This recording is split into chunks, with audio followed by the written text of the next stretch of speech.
Vintage classes में आपका स्वागत है। आज के क्लास में हम लोग भारतीय मिट्टी के अंतर्गत पीट तथा दलदली मिट्टी और लवणीय तथा क्षारीय मिट्टी के संबंध में पढ़ेंगे।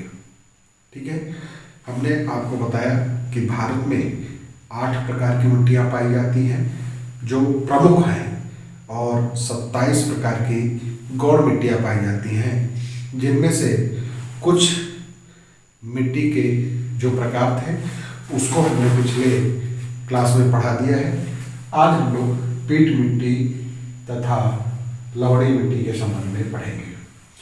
देखिए, पीट मिट्टी जो होती है, पीट मिट्टी का निर्माण नम जलवायु में होती है, जहाँ की जलवायु नमी भरी होती है।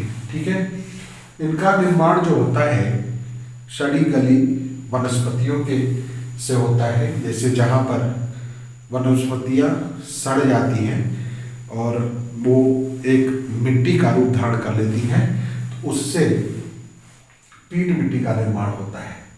ठीक है, और सर्वाधिक इसका निर्माण केरल तथा तमिलनाडु के आर्द्र प्रदेशों में। ये जो केरल है, केरल का ये भाग थोड़ा सा, ये किनारे वाला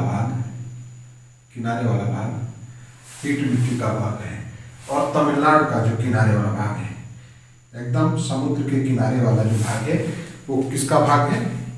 पीट मिट्टी का भाग है। ठीक है, इसमें जैव पदार्थ और घुलनशील नमक की मात्रा अधिक पाई जाती है, क्योंकि ये सड़ी गली मिट्टी से बना होता है, सड़ी गली वनस्पतियों से बना होता है। ठीक है, और इसलिए इसमें जैव पदार्थ की मात्रा अधिक होती है। इसमें पोटास और फास्फेट की मात्रा कम होती है। ठीक है, इसमें पोटास और फास्फेट की मात्रा कम होती है, इसमें कमी पाई जाती है इसकी। दलदली मिट्टियों का देखिए विस्तार जो है, ये तटीय उड़ीसा, ये उड़ीसा का जो भाग है उसका तटीय भाग, तटीय उड़ीसा का भाग, सुंदरवन, ये जो गंगा और ब्रह्मपुत्र का डेल्टाई भाग है जिसमें सुंदरवन पाए जाते हैं। उत्तरी बिहार, इधर उत्तरी बिहार का ये जो भाग है जहाँ पर नदियाँ बहती हैं, उत्तरी बिहार के मध्यवर्ती भागों में, तथा तटीय तमिलनाडु में पाई जाती है।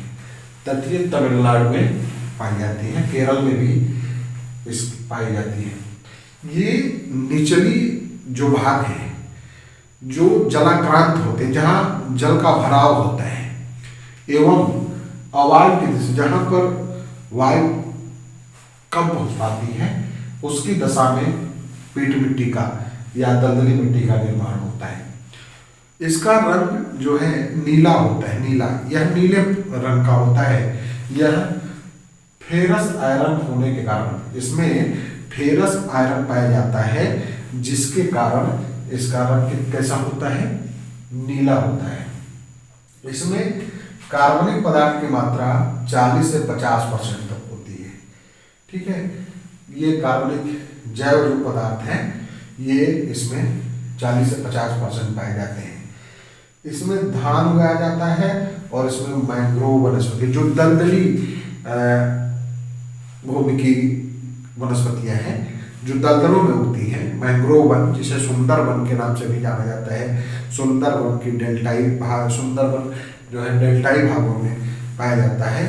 इसमें विशेष रूप से ये वनस्पतियां पाई जाती हैं। और धान, क्योंकि धान में भी नमी की आवश्यकता बहुत ज़्यादा होती है, इसलिए धान भी उगाया जाता है। ठीक है, लवणीय तथा क्षारीय विलय। अब देखिए, इनका क्षेत्रफल भारत के 1.7 लाख वर्ग किलोमीटर पर है। इसका विस्तार गुजरात, ये गुजरात का भाग, पंजाब, ये पंजाब का भाग, हरियाणा, राजस्थान, बिहार, उत्तर प्रदेश तथा महाराष्ट्र के शुष्क भागों में पाया जाता है। हरियाणा, उत्तर प्रदेश, बिहार में और महाराष्ट्र के शुष्क भागों में पाया जाता है। इसका जो है निर्माण देखिए कैसे होता है कि इसमें नमक की मात्रा अधिक होती है। केशिका क्रिया के कारण धरातल पर लवणों की एक परत जम जाती है।